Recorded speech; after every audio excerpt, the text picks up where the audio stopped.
Good afternoon, ladies and gentlemen. This is Mike. I'm here with Menelik and Hollister. Unfortunately, Tyrone has some stuff to be done. We were waiting for him, but he said he will be joining us hopefully soon. So we're just going to get started. As you guys know, the NBA preseason started yesterday, and had a couple of good games. We'll get into that a little bit later on in the podcast. But let's talk about the first thing first. So I'm going to read something that I think you guys would like to hear. So let's read it out from one of the Brooklyn Nets. Like, as you know, Hollister and I are Brooklyn Net fans and really like the Nets and we want them to be successful. However, some things are starting to look shaky. I mean, look, obviously they're not playing ball yet. There's no real games yet. So we don't know how this is going to impact the team and what capacity. But in the meantime, it's already kind of getting off to the best foot. And we're talking about Mr. Kyrie Irving. So I'm sorry for the noise in the background. So yeah, so he already had an issue when we spoke about this in the last podcast where he, sent out a statement and we were kind of debating whether that's still, keeping up with the media obligations or not. And we found out, a few days later that it didn't. The NBA fined the Nets $25,000 and also fined Kyrie Irving $25,000 for not, sitting down with the media and releasing a statement. So with that being said, Kyrie Irving, you think, all right, the team got fined, he got fined, like when any other player, it's part of the game, part of the, what I signed up for, being an NBA player, and, it is what it is, but not Kyrie. So let's hear what he wrote. I've had enough of someone else's propaganda. I'm for truth, no matter who tells it. I'm for justice, no matter who it's for or against. I'm a human being first and foremost. And as such, I am for whoever and whatever benefits humanity as a whole. Malcolm X, year X, right? That's what it says. I think he quoted that. Then it's Kyrie. I pray we utilize the fine money, in quotations, for the marginalized communities in need, especially seeing where our world is presently. I am, in parentheses, I am here for peace, love, and greatness. So stop distracting me and my team and appreciate the art. We move different over here. I don't talk to pawns. My attention is worth more. So you're gonna dive into that in a few seconds. But I just wanted to say this, and I said this yesterday in my little video that I posted, like my little fan pages that I follow. You say that you want to not cause or be a distraction, and you don't want people to manipulate your words. But unfortunately, Mr. Irving, what you're doing here, you are the one who's causing this issue. So before I get into my take, I'm gonna let you guys get into yours. So I'm gonna start off with Menelik, and then we go to Hollister, and then I'll go. All right, so Menelik. All right, so yeah, when I heard this, I was just like, it's just going to add more to everything that's going on. So on the one hand, right, we all have established Kyrie somebody that he moves different, as he said, right? But you know, there has been a lot of talk in the media, more so than probably if he would have just went to the traditional media day, and Exactly. even if he gave bare bones answers or something, it probably would have been less of a distraction for him and the team if he would have kind of just did that. But he decided that this is the approach he wants to take, and I mean, he has his reasons, but I Mm-hmm. just it's not going to lead to what he wants it to lead to. He might not care. I mean, but it's not going to lead to that. Is my take on it.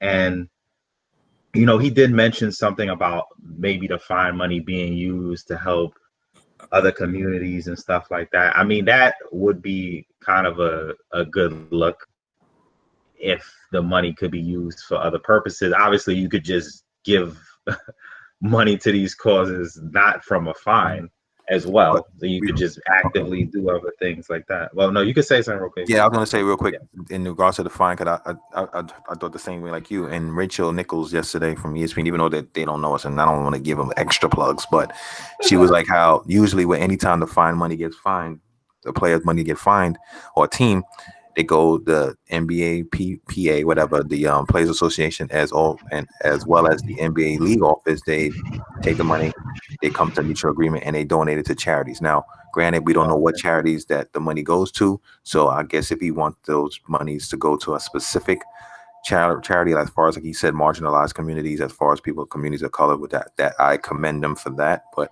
I just want to put that out there. But you go ahead. Oh yeah, thank you for that. Because yeah, I didn't know for sure that that was like kind of the standard operating procedure. So yeah, so like you said, if he could maybe direct it to specific marginalized communities, things like that, that would be good. But obviously, it doesn't. Like I said, it doesn't have to only come from a fine. And I'm not denying that he doesn't do stuff for marginalized communities outside on his own. I don't know all of that.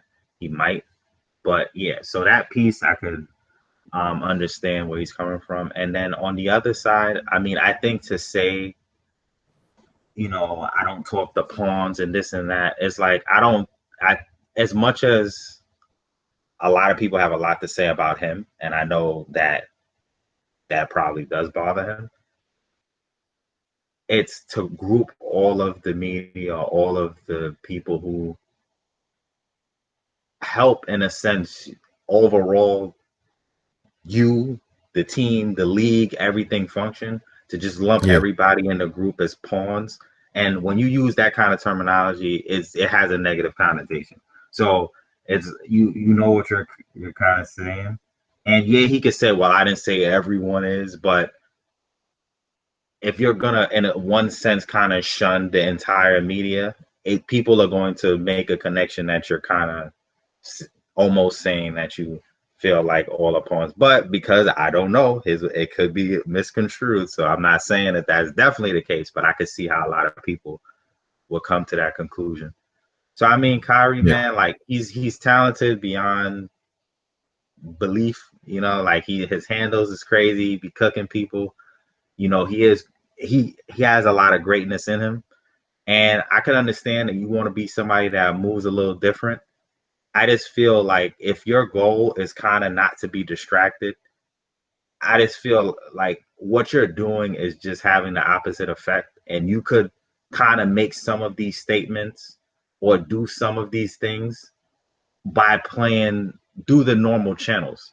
And it would just be probably easier for you and the team. But I mean, that is for them to decide. So, I mean, we'll see where this goes, because I think I did hear something also that yeah, his publicist or somebody said that he's not opting out of traditional media after the fine. So I don't even know what that means, what that looks like. I can't even yeah, begin to think I understand what that means. So I just waiting. I'm on a wait and see approach. I hope it doesn't affect the team or the chemistry too much, because they're gonna probably ask the other players about it, how they feel about it. So it's going to be even a distraction. I mean, maybe they'll just say Kyrie is him. We support him. That's all I got to say about it. Who knows? I'm sure they talk as a team, and hopefully they got everything figured out internally. But I feel it is becoming a thing, and I'm just waiting to see what this thing of him not opting out of traditional media overall means. The only other piece I want to say too is I feel maybe it's a almost direct shot at Stephen A. So Stephen A. got a lot of traction. Once again, I know, like you said, they don't know us and giving them certain type of thing. But Stephen A. did go off on that very kind of passionate, I'll yeah, say, yeah, rant against Kyrie, and that got a lot of traction in the media and overall. And I'm sure it got back to Kyrie. And from that thing, I think Stephen A was saying he even spoke to Kyrie. So they probably had yeah, maybe some kind of a conversation. And it could be something to where both sides, like maybe the reason why Stephen A was so passionate was because of something that was said between him and Kyrie then saw that, and now he's maybe in a some type of a dig at not just Stephen A, but that definitely could be factored in. That's the other aspect where he probably feel like yeah. that. So those are just my somewhat takes, but I'm just waiting to see how it pans out. I hope it doesn't distract the team and him, and he can Mhm. focus on ball. And I hope him and KD stay healthy and Brooklyn do their thing. Absolutely. So this a kid, Hollister, before you go, just to get Tyron up to speed. I'm pretty sure he knows what we're talking about. Seeing that he got the tail end of what Malik was saying. But we're just talking about Kyrie Irving and his whole recent Instagram post about calling the media pawns and that, et cetera, et cetera. So you can give your take after Hollister, and then I'll get mine. All right. Yeah, with the whole Kyrie situation lately now saying the media's pawns and all that stuff is very disrespectful because that's how these media people, provide for themselves, their families, They got to talk with the players. They got to come up with storylines for the papers, the articles online, et cetera, et cetera. So Kyrie, he could be possibly doing this since the NBA is using the money, the NBAPA is using the money for charities. That could be a part of the reason why he's doing that, because I know during the bubble, when they had the whole shutdown, he was giving back to different communities all over the place. So that could be a reason why he wants to keep doing this, not talk to the media. But I'm not sure if he's going to keep liking the $25,000 fine. I don't know how often they're going to do it. But Kyrie, just keep it simple. Just say a few words to the media. If you don't want to talk about certain things, you can let your publicist know ahead of time. Like, look, just only ask me strictly about basketball questions and keep it moving. You don't have to sit there and talk to them for about like a whole hour or two. Just say a few words and keep it going. You're causing a whole distraction with the media, the NBA, your teammates, possibly your coaches, everything.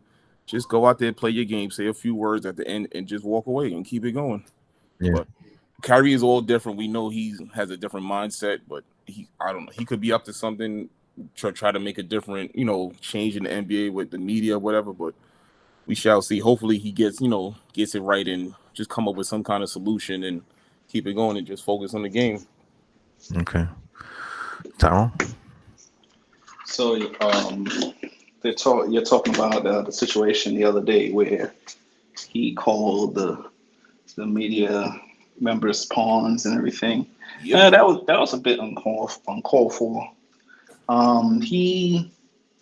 I understand him with not wanting to speak to the media. As I said last week, I agree. Like it's not like I'm tuning into the game to find out what these guys are going to say later on. Like, I'm not looking at post-game press conferences. Even for my own team, I don't even care because the game spoke for itself. So when they talk, it's really like, I ain't got no interest in it. I'd rather hear these guys talk about what they believe in and the rights that they stand for. Things like that is more important to me than hearing them talk about a game I just watched. To be honest, I can listen to the analysts talk and give their opinions, because a player, they're gonna have to be politically correct, and then they're not gonna throw somebody under the bus. I prefer to hear people that's not playing talk than the people that are playing, because like I was saying last week, a lot of them can be moody, especially if they lose. So that doesn't really bother me. The pawn thing was a little out of hand. He didn't have to say all of that, but I guess that's how he really feels. So if that's how he feels, that's how he feels. I wouldn't want to talk to somebody that called me a pawn. So if anything, this is actually doing himself a favor. I guess if he insults them enough, they won't even want to talk to him. Calling them pawns, So Yeah. might as well call them something else derogatory. Maybe they were like, yeah, you know what? We don't even want to see this guy. So Kyrie is a strange dude. So, but as far as the team, the chemistry, this could be a problem. It's why we was discussing the other day. They was discussing Houston wanted either KD or Kyrie in the Harden deal, and I thought that that's something they should do, even though Durant's reason for coming there was because they signed Kyrie. So I know he may feel some kind of way, but James Harden is definitely a better player. And I think it would work because they played together in OKC. It's not like Westbrook. Westbrook can be a little hard to play with, but I think Harden and KD would be a great tandem. But I don't blame Houston for wanting either KD or Kyrie for a talent like James Harden, but the Brooklyn Nets got a little problem on their hands now. Let's see how long this lasts, because I'm starting to disagree with what I said last week about the other players won't mind. Like, I was thinking that at first. I was saying that last week, but now come to think of it, it could be a problem. Yeah, I agree. And so this the segue from what you were saying, and like I was saying, this clear this up. All right, so media is many forms. Like, what we're doing is technically media, right? Like, a lot of these players, we're not privy like the big channels like ESPN, the TNT guys, to know these guys sometime on a face-to-face basis and a first name basis. We just pretty much here doing what we're doing, right? But when we speak on these things, as well as the other media outlets, they give these players the avenue and the platform to speak. The main thing that they were using to get their point across during the bubble about the racial injustice and using their platform was using the media because they know the media is going to come to watch them play ball to speak on these issues.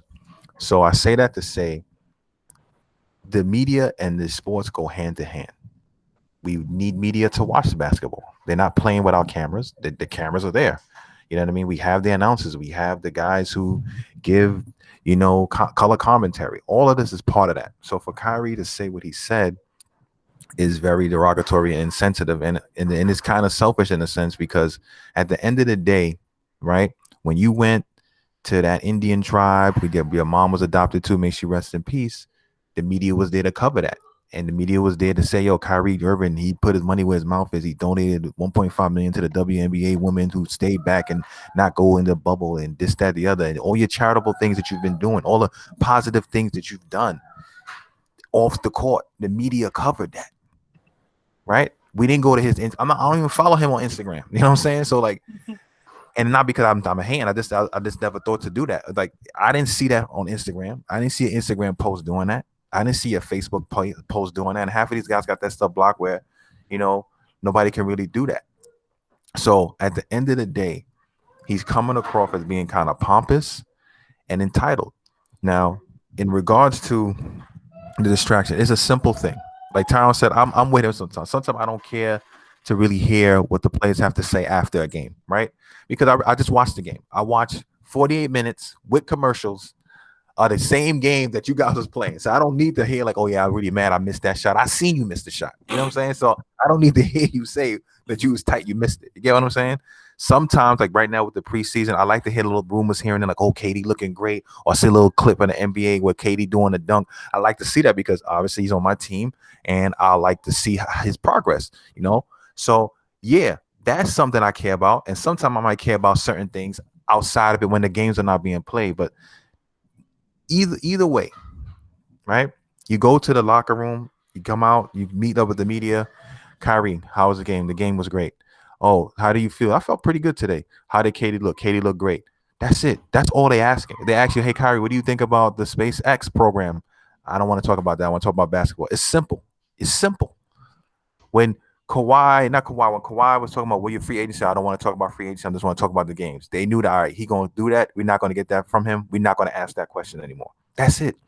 So when you said, don't distract me, because I read the quote earlier, Tyron, you wasn't here when I read the quote at the beginning. His quote, you said, I don't want to be a distraction for the team. You are.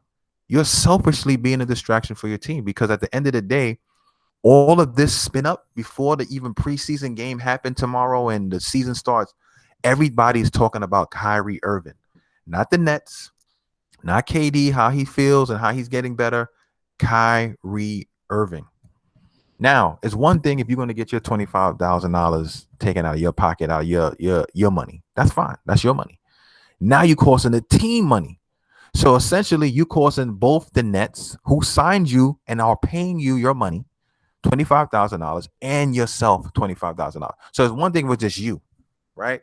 You know what, guys, I'm not going to do it. I'm going to eat the money. All right, you know what, Kyrie, do your thing. We support you. Now you're costing the team money. You think owner want to say, I'm paying $25,000 for this guy that I hired, because let's be honest, they are, independent contractors who got hired to play in the league, right? I hired this man, and he's costing me $25,000 every time he decides he don't want to go on the media and talk about, I hope it goes to a charitable thing. Try to be smart. It's wrong. And you will cause a conflict, because what's going to happen is when you start doing that, the first thing they're going to ask KD and them other cats when they play is, why is Kyrie taking his stance? Why do you think Kyrie's doing this? It's going to be all about Kyrie. And like Stephen A. Smith said the other day, he know Kevin Durant. It's only but so many Kyrie questions he going to take before he snaps and go on his burner account and talk about everybody talking about Kyrie. What about KD? You know what I'm saying? It's going to be, you know what I'm saying? It's going to be one of those days. So to me, right, I try to give him a pass. I was like, you know what? He's still doing his media obligations. He's giving him a statement. And then come to find out, the NBA is like, nah, that's actually not. He's not. So if you're not doing it and you're not following the rules, then at that point, yeah, you suffer the consequences. And my thing with him is that you're making it as if you're doing some great, like, philosophical work. Like, you know what? I'm doing it for the people ahead of us. who's coming in the future. Like, what are you actually doing? It's part of the game. You get paid because of that. Without those media outlets, without those networks wanted that coverage and wanted the fans to relate and be able to, Kyrie said he had this before the game, and I eat Cheerios too. Before they even do any of that, you're not getting that. That's part of your money. So why jeopardize that? You think when I go to my job, right? And I got to answer these stupid questions every time we have a meeting. You think I don't want to not answer them sometimes?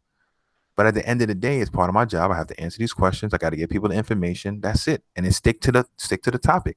Nobody cares if you think the earth is flat. Nobody cares if you want to talk about this other stuff. That is all you. So that is my biggest issue with this Kyrie Irving thing, because as a Net fan, and not even as a Net fan, as a fan of basketball too, it's like you're making it more than what it is. There's a lot of guys nowadays who are too sensitive when it comes to dealing with the media. It's part of the game. Yes, I understand it's different for me because I'm not a basketball player or celebrity. But at the same time, I mean, come on, bro. Like, y'all wildin'. Y'all wildin'. But speaking of Kyrie and what he talks about, recently, he said some stuff about LeBron. So he said, in the podcast, this is back during the bubble. So his timing with that was even wrong too. When they was playing, like, I never felt like I hit a clutch shot, and somebody who also hit a clutch shot like me until now. And Tyron hit it on the head the last time when we had the discussion that he hating on LeBron, and they talk about that block and they don't talk about his jump shot. And recently LeBron was like how he felt hurt, and I wanted to take you guys' opinion on that. Do y'all feel he was really hurt, or do y'all feel like LeBron was just like kind of just saying it to save face?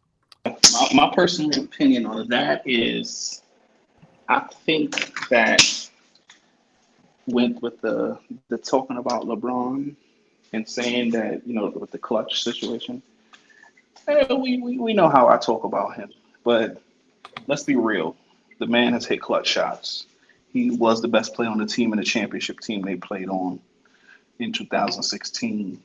You can't deny the fact that the man is a great player, no matter how I feel about him. When it comes to like putting him in all-time great status, he is a great player. He does hit. He's had big moments and big shots, so we can't necessarily say, "Oh, I don't know why he would say that.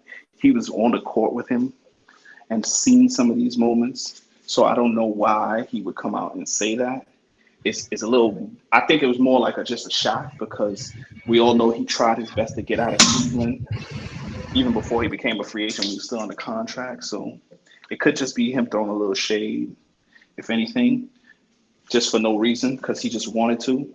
So Kyrie's just, like we said, Kyrie's a strange guy. 1 minute he's one of the nicest people in the world, and the next minute he just says weird and dumb things. I really don't get why he would say that about him. And I'm really fumbled, fumbling right now over it, because I don't even have an explanation on why he would do that when you clearly won championships with the guy, and he was like the leading scorer on the team. So despite how we feel about that 3-1 comeback and how things lined up for them, the point is they still won it. Yes, they did win it on a Kyrie shot, but people do talk about the LeBron block. So I think that's one thing. He's friends with KD, and it's always a battle between who's number one and number two in the league right now, between him and KD. So maybe that's another slight. But we do know LeBron does have moments where he doesn't hit in the clutch, but he has also hit in the clutch. So it's not like he never done it before. So I don't know why he's doing this, but it is what it is with Kyrie, man. When it comes to Kyrie nowadays, you just don't know. Melanie? Yeah, so as far as, that statement, I think LeBron was legitimately, somewhat hurt. I think they played together. They achieved a lot. And we don't know all the specifics. We'll never know. Only the players in the locker room and them two will know all the details. Obviously, there was some tension or bad blood or something between them while they were on the team, which is why, Kyrie ended up wanting to leave and do his own thing. Now, they did a lot together. They had a lot of success together. as Tyrone said, Kyrie was there when LeBron did some clutch things, and LeBron seen Kyrie do some key and clutch things. And from what you hear LeBron say, LeBron has made it seem as if he did try to, kind of mentor Kyrie in a sense, or have him kind of in that little brother kind of mode or situation. And I feel like Kyrie probably after a while felt the way, or there was other things going on and he didn't like that. He didn't want to be seen that way, or he didn't want that perception. Kind of like the same thing with the block and the shot or this and that. It's like, okay, you're the certified Robin, but beyond just being the certified Robin, I think a lot of people, because he didn't have success before LeBron, and then a lot of people attributed his success to LeBron to a large extent, and he probably felt he didn't get his, just credit or the, whatever there.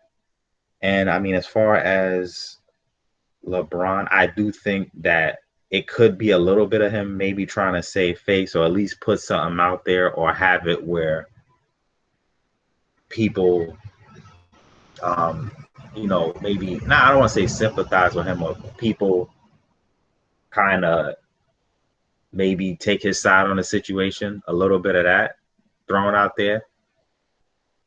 But I do think he was legitimately hurt or bothered on some extent, because at the end of the day, LeBron knows he's great. He's one of the greatest of all time. He knows he's in that conversation. He knows that's how people feel about him. He has the hardware and the career to back that up.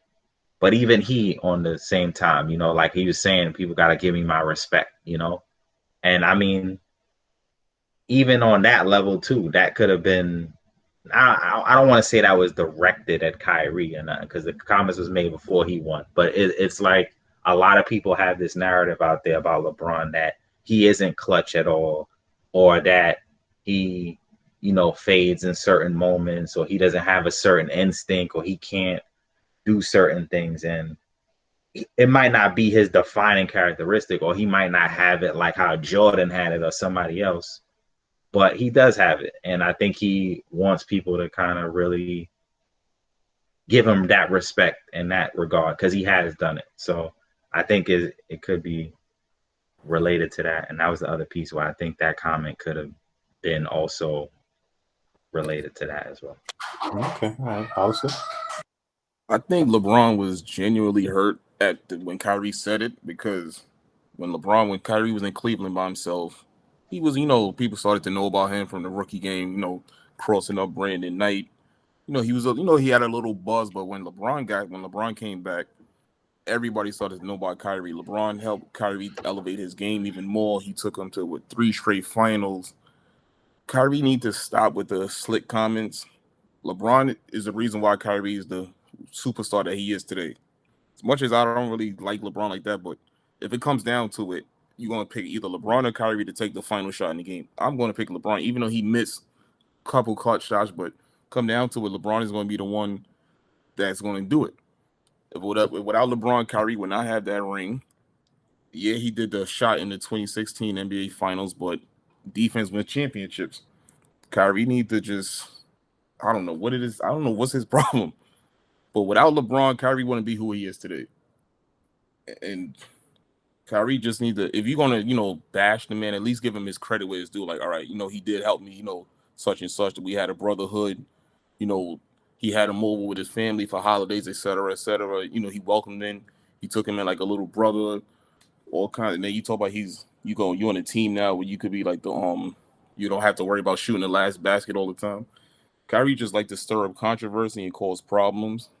That's what he did in Cleveland, clearly. He did the same thing in Boston. Hopefully he doesn't do this crap in Brooklyn.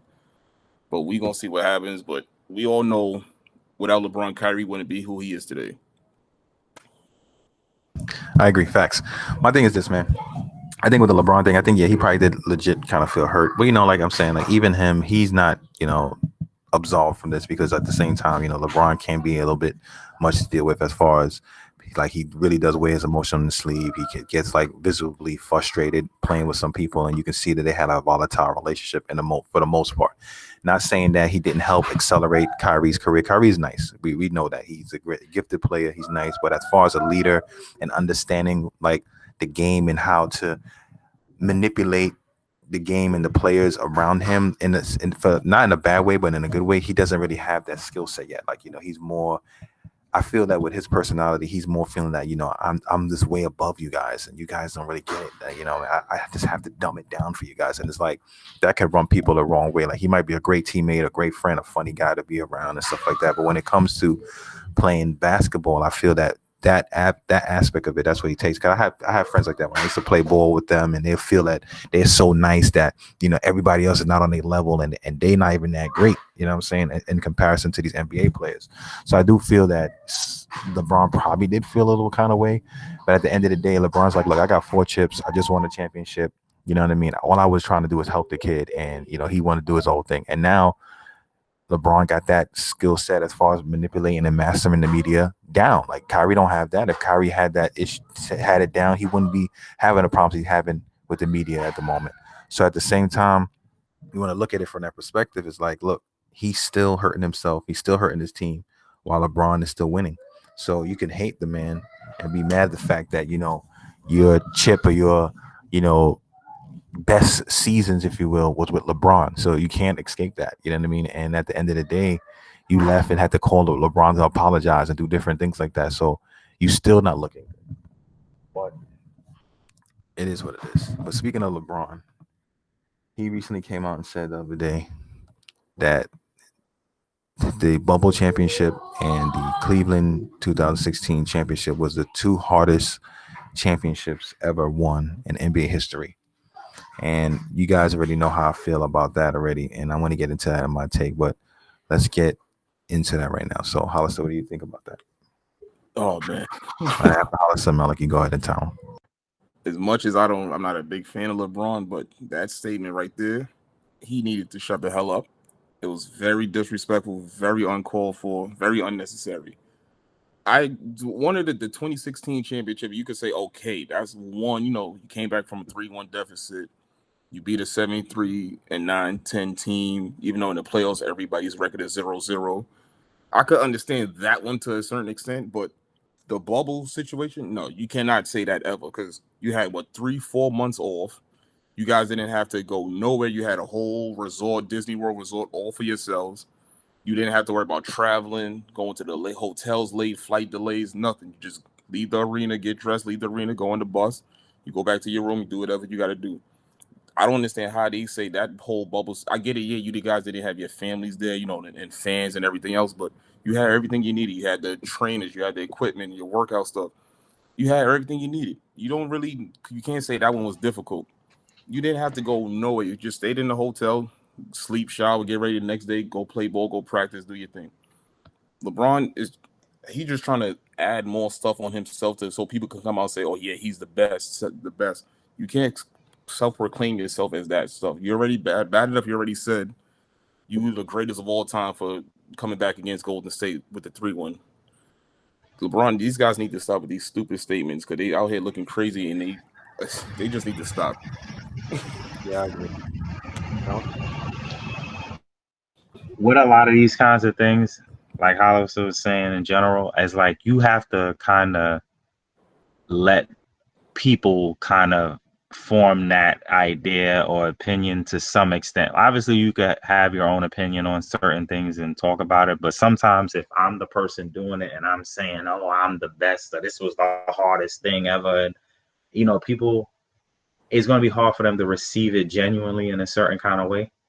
And yeah, so to Hollister's point, the coming back 3-1 against a 73-9 team, you could give some credit to that one. It was a lot of pressure on him, one, because of the whole going back to Cleveland and him trying to get, and they never having no championship. Then that Warriors team, they won the most games ever in the regular season, and they were in the middle of their dynasty, and to come back 3-1 in the finals, people hadn't really done that, et cetera, et cetera. That one was, you could say that was tough, right?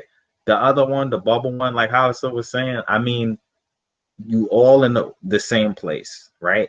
Yeah, you don't got your families, which I understand could be somewhat of an emotional toll to some extent, but some family was able to go at the later stages of the bubble.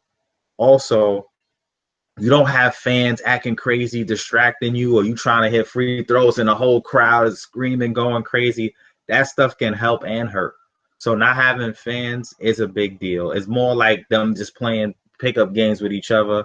It's like to some extent, it's still a certain level of pressure, whatever, but there's less distractions in that way. You don't have to do all the traveling. You don't got to worry like Jordan and them had to do with Dennis Rodman running off in Vegas or doing crazy stuff. You don't got to worry about your players disappearing or not holding them accountable, or cats drinking Henny at the club last night and then they come to the game. Like, you don't got to worry about none of that. I mean, Daniel House, I mean, he had his moment, but we ain't gonna bring that up again. But for the most part, people had their heads in the game. They was focused on what they had to do down there in the bubble. It was less distractions, less things to occur. Then, as far as their path, wasn't no true test in a certain way. Like, not knocking Dame at all, right? Because he was putting in that work. But that Blazers team was outmatched. They did show a little something, but they were clearly outmatched. They had to fight their way into that 8th spot, right? Then they went against the Rockets. Obviously, the way those teams matchups make series, sometimes they had no answer for AD with their small ball lineup, and also Daniel House did what he did. Another factor is Westbrook wasn't even 100%, and then him and Harden trying to figure that out. So they went through that team, right? Then you go to the Nuggets. Yeah, the Nuggets were playing really well and they did their thing, but nobody really gave them a legit shot, and the Clippers shot themselves in the foot. So you went through that. Then as far as on the East, right? Not knocking Miami, they showed they were better than their record stated, and they made it, and they played, and they balled out. And this, barring certain injuries, they might have made it even more of a competitive series. But Miami was like the 5th seed or whatever. They weren't like a powerhouse in a certain way, and no one expected them to lose against the Lakers either. It wasn't like, so yeah, it's not their fault who they had to play. I get that, but to be like that's the hardest when. Yeah, okay, there was a truncated season because of the bubble, but you had time off leading up to it. So you were fresher, your legs were fresher, you had that break to kind of calibrate and do certain other things, and that also messed up some other teams. There was just a lot of factors. Yes, it was a weird season with a lot of things going on, but as far as the basketball component of it all, I don't think that it's fair to say that was one of the hardest ones. It was an unusual one, or there was some unusual circumstances. But when you get past that and you just look at how everything really played out, I don't think that, you could really say that, given that, Bill Russell had to play when people were still pretty racist, or, there's been other years where people had to deal with all kind of other stuff. So I don't know. I just feel like, I wouldn't say that those are the two hardest ones. Yeah, Tom. It's just another tale of LeBron trying to change the narrative and make it, because you got to understand, there's a lot of LeBron fans that anything he says, they're going to follow. So as you see, when he brought this up, what do you hear on Undisputed? Shannon Sharp, yeah, these are the two hards. Yeah. He's team LeBron to the end. So a lot of times, and LeBron knows what he's doing. You gotta. I follow him. I understand how slick he is. You gotta remember, right when he said it, right? He said, "I played in the 2 hardest championships," and before he said, I think he said the 2016 from 3-1 down, and then he says the bubble. But remember what he said first. He said, "And you wouldn't understand unless you played in the bubble." So like he added that little thing to make it sound like Look, the only way you would understand is if you were there, but not everybody was there. So on the outside looking in, you look at it like, okay, 4 months off, no traveling when you get there. Yes, you couldn't, go outside the bubble and hang out in different towns and everything. That's fine. And families didn't come to the playoffs, and he chose to not have his family there because I don't think they were there because Bronny was blowing it down in Cali doing his thing before LeBron was home. So okay, some people didn't want their family there. Jimmy Butler didn't want his family there. So a lot of people thought it was better to focus without the family. So you can't even use that excuse. You were there was no back to backs. That was an issue with him all the time. You didn't have to worry about back to backs. You don't have to worry about traveling late night and going to hotels late, like Menelik said, and everything. Everything was right there. Take a bus and you're there. You go back on the bus, you go to the hotel, you can hang out how long you want, come back, play the game again. So where in that is difficult, in my opinion. In my opinion, I don't think that it's like I said in the summer. It's not this one that might be the hard one. It's this coming season because it's a short turnaround. And I stand by that. I don't think this bubble was that difficult. It's this season that would be difficult because there's a quick turnaround and training camp is you're only playing 4 preseason games, some teams playing 2. Then you're going right in. Now, they did help a little bit by getting a 2-week vacation for them on the All-Star break. They cut 10 games out. So yeah, it's a little bit easier, but to come back after 8 weeks, 10 weeks, that to me seems like it's more difficult. And I don't even think this season may not even would be the most difficult season either, because Stephen A. said it best.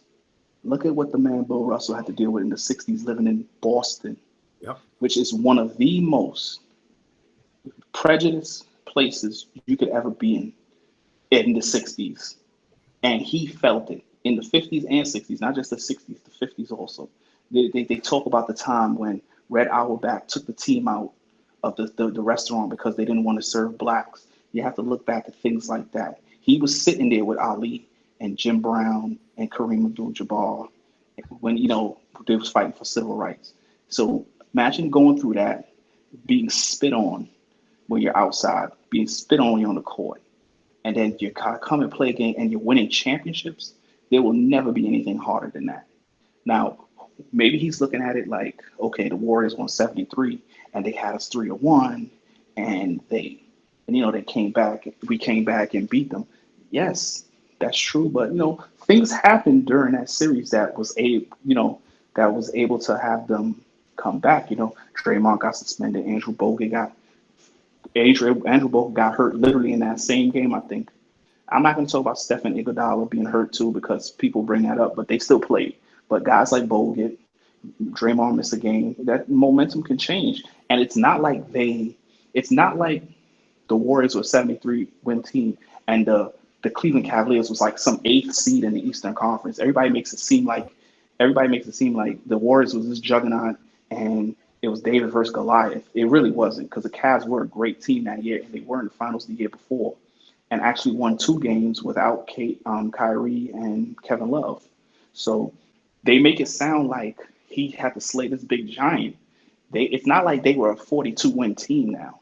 So I don't understand that. So I can't put any difficult championship ahead. I can't put any championships as difficult as those times in the '60s and the '50s with people that had African American stars like Bill Russell, Will Chamberlain, like guys like them. They suffered through a lot, especially Bill Russell, because in the city of Boston was predominantly prejudice, especially in that time. Sometimes, in a way, it still is, to be honest with you. So, when you're going through that, like not Mookie Betts, I'm sorry. There was a guy by the name of Adam Jones in baseball a couple of years ago. He played at Fenway Park, and someone threw a battery at him or something like that, or said racial slurs and stuff like that. So even now in the year 2000, I think that was in 2016 or 15, I'm not sure. But even then, even that time, it still was going on. So imagine in the '60s when it was actually allowed to happen. And that for that man to win 8 straight championships, you can't say that yours was harder. You can't look at a camera and say that you had the 2 toughest when that man won 8 straight dealing with that. And that's all I got to say about it. I agree, man. And like you said earlier about very, very trying to be slick. I think it's like a lot of recency bias, and also a lot of these players try to, like, pat themselves on the back. We live in an area where everybody wants these accolades, and and if you look at even like Michael Jordan never was coming out and saying, like, I'm the best and did that, because he said, I never played against Wilt, I never played against Bill Russell, I never played against Jerry West and these other guys, even though we know he is. But you know what I'm saying, he still kept that humility. Whereas like LeBron saying that, like, oh yeah, I play against the 73 and 19, like who could do that? You know what I'm saying? Who could do that like me? And like you said, a lot of things happen. The same thing with like Kawhi Leonard, like a couple of years ago when he won his chip. A lot of things had to happen for the Toronto Raptors to win the chip. Now, granted, I know they happy they won the chip and they don't wish injuries upon Clay and Kevin Durant, but I'm pretty sure that they ain't gonna, if they had to do it again with them at full health, you think they will say, yeah, let's do it again, we're gonna win? They know that they wouldn't win. So for me, I feel that when you do these things and you try to like change it and paint this picture like like one of those books, like, now it was a cold night and the 73 and 9 Warrior juggernauts came out, and here I am, meek me, by myself with little Kyrie Irving, who doesn't like me, and Kevin Love, who had a stomach issue.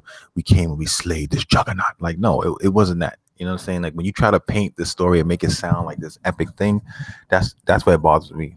Like, the only one I would give him is the 73 and 9 Warrior joint.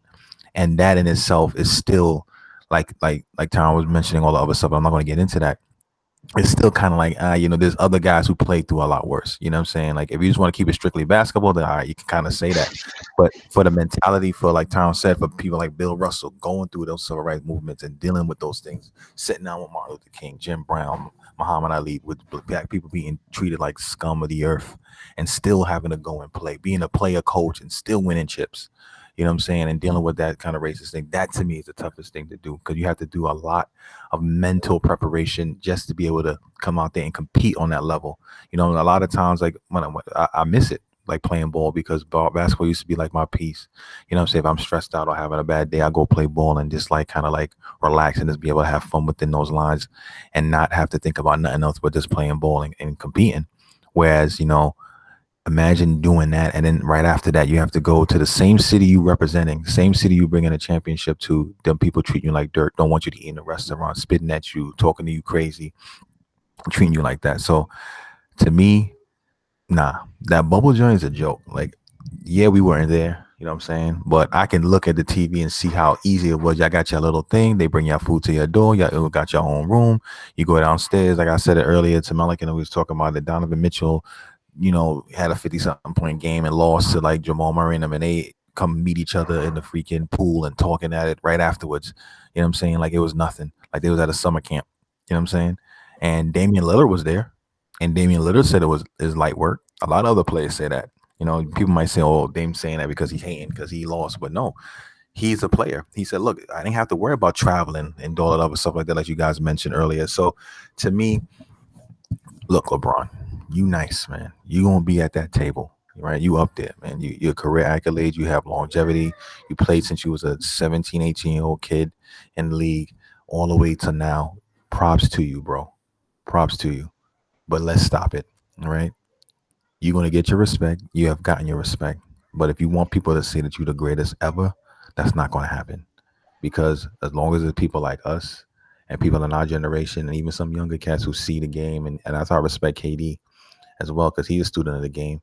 And he knows, like, yo, Mike was just different. You know what I'm saying? Like, you can't just put yourself on that pedestal and then disregard everything else and just make every story that you've done so difficult, so hard that, yo, man, like, yo, you had to do all this. Like, you this great overcomer. Like, nah, chill, stop. Okay, you picked your own teammates, you set up your own squads, you had your GMs trade things. Michael Jordan didn't do none of that. Michael Jordan played with the chips he had and made them better and got to that level. So let's stop. But as we were talking earlier, we know that the preseason has started. They had a few games yesterday. I missed a few of them. A little upset about it, but it's all good. But things looking good, man. For what I was seeing, I seen John Wall looking good. Boogie looked good too. For the clips that I've seen, the Knicks, they won their game. Obi Toppin looked pretty decent. That point guard that the Lakers had, he was doing his thing. Yeah, Taylor Horton Tucker. Yeah, I was like, yeah, he was balling, son. I was like, I mean, I know it's preseason, but he was looking pretty good. Yeah, I know. You know how Tyron is with the preseason. You know what I'm saying? You don't care about that, but at the end of the day, like I said, like when I saw that, you got to give some people some props because it's still something. So for me, I think that even leaving Carmelo looked like he already accepted his role on this He ain't team. missed a step. He got the braids now. He went back to like braid Melo like back when he first came to the league and all that. So at the end of the day, I'm liking what I'm seeing. I'm looking forward to tomorrow's game, obviously, because the Nets are playing, so I might have to record it because I might not be home. But I want to see those cats do their thing. But wait, did you just say you're going to record a preseason game?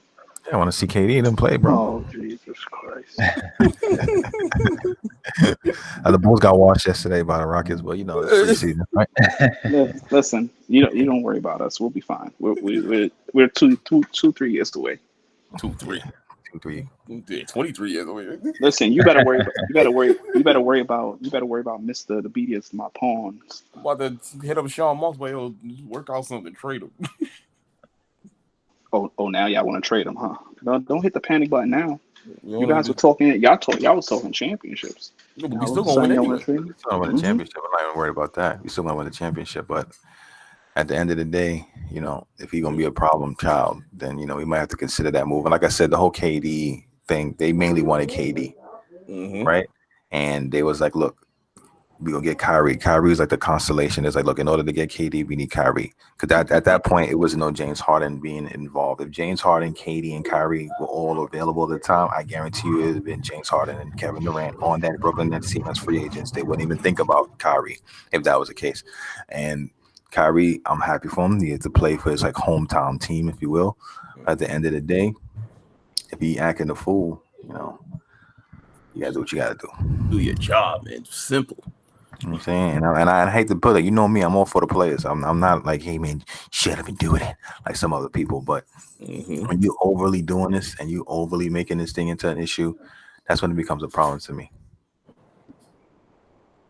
Yeah, they're not winning anything. No, you guys got problems. No, we got it, man. We got problems. We got it. We got problems. I mean, that's about it. I mean, unless you guys have anything else y'all want to bring up, we can end it. Yeah, next week, we should do like I think we should all get together. Not get together, but we could if we could. I'll be right back. 1 second. But I was saying, I was gonna say, we should try to make up our little, like a top 8 who we think will make the playoffs. I think we should come on the show next week and do that. I think that's pretty cool. And see who. Yeah, it was see who got good look to do that. See who got the most accurate, predictions or whatever. Yeah, we gonna do the awards too, because that would be good. We could, or maybe we could do that one. Yeah, that's more like a later. We could do like 2 parts, like beginning and see how things. Nah, you know what? That's actually a good idea to do it while nothing's played. Yeah. To see how like a bold prediction kind of. That's pretty cool. We could do something like that. We could just do like MVP and I guess rookie of the year, because defensive player of the year and all those other ones kind of might be a little tricky. Man, so we could just do like MVP, defensive player of the year, and then pick the top 8 teams. I don't even know if coach of the year, because you could. It's hard, because people might get fired and stuff. Yeah. So you never know, and a guy could have a serious injury, but True. We could just do it to have a little fun there with that. I think that's a pretty good look to make predictions. And, we also got a big weekend next week coming up. Next week Sunday, where I defend my title that I've had for almost 2 years now. Come on, it's time for y'all to admit that I'm the GOAT. Like Snuffy and our playing days ain't over, so we for that. You know what I mean? Oh, okay. So I can just retire this year, and then y'all call me in. No, never. I'll announce my retirement, then y'all can say it. Nope, never. But yeah, man, like I said, man, I want to wait. Go ahead, Malik. Well, I was gonna say the only other thing I wanted to say real quick. I mean, is I thought the Pistons would have let LiAngelo play at least, so if they cut him, he Yeah, I could at forgot least about said he that. played in the game. I'm like, yo, man, let my man play, son. Nah, Like they didn't even let him play a minute, son. Like he, that was the one thing I was gonna say, man. I hope he get to play in the preseason because I don't know because the Pistons got a lot of players. I don't know if they're gonna keep him on that roster. They got So two. I mean, I yeah, know it's not that deep, and I'm not him, but I mean, I think it would be all right for him to at least he works He's one pretty of the two. hard to at least get to play in an NBA preseason game nah, if he he don't make it back on a roster. I know he will have a chance to get on somebody else, maybe G League or some other kind of team, but He's that's as on the I G thought they League would team. give him a that, look in the that's preseason.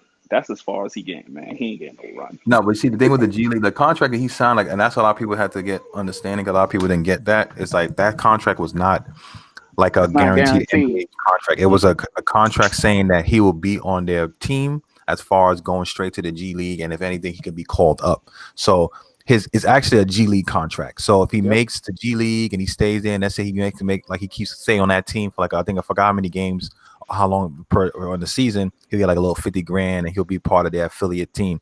So it's mainly like a G League type of thing. So he had to really like show out and like practice, and let's say they let him play in a preseason game, he dropped like 50, then they'll like, you know what, we might waive another guy to have him on the actual roster. But his contract was always a G League type of contract. Now he was the Oklahoma City G League, but unfortunately the bubble happened, so he couldn't get to play. So it's like those are the things that he has to fight Yeah, through. And I yeah, mean, at like the end of the day, I agree with you. I felt the preseason not really hurting much just to get the yeah, kid it's out how I there. figured preseason. Just 'Cause I like, know he gotta earn it, but yeah. yeah, just let them little burn. I mean, that's the most of the time they do to see what they have. I feel that look, let the kid play preseason and do that. But what's hard about it now is that because this is not the typical, Oh, that's true too. off thing, and then they're trying to get some of their regular guys kind of burned, get them ready, and they're not gonna really like, all right, we can't really waste too many of these preseason games just letting like LiAngelo get in there and play. So, but my thing is that still give the cat a chance. At least you can say, I'll play like 5 minutes. Yeah, I was gonna say throw him in the last 5 minutes of the game where it don't matter. You know what I'm saying? Like nobody's saying you give him maybe a regular rotation, a regular run, but I mean they got whatever plans they got, and they'll see. And if he really want it, and if he try, we'll see what happens. He could keep at it. Maybe he'll get a look from somebody else. But I just was like, I wonder if they would let him just get a little bit of a burn since it was preseason. Yeah. But that was it though. That was the only other thing I was going to bring up. Yeah, I mean, like I said, I'm looking forward to some of the other games. I know we got a couple of games on today. Hopefully, they're on regular channels so I can kind of watch it because I was telling Malik and Hollister earlier that my cable's acting crazy, so I gotta deal with that. But at the end of the day, like you guys said, it should be good, and I'm hoping that these players get a chance to like really stay healthy and really the season get to really commence, because with a lot of stuff that's going on right now, I don't want anything to happen where it's like, oh, the whole roster is canned because people got COVID. I don't want none of that. So I'm just hoping that things kind of stay the course and people get to play and everybody stay healthy and get to have a nice season and enjoy it. But I want to thank you guys for tuning in and listening to us. I want to thank Hollister, Menelik, and Tyrone for joining me today in the podcast and being able to get this out to you guys. Please, like I said before, simple, like, comment, share, and subscribe to the channel. It's all free. There's nothing monetary involved in any of those things. It's just a nice way to show support to help the channel grow.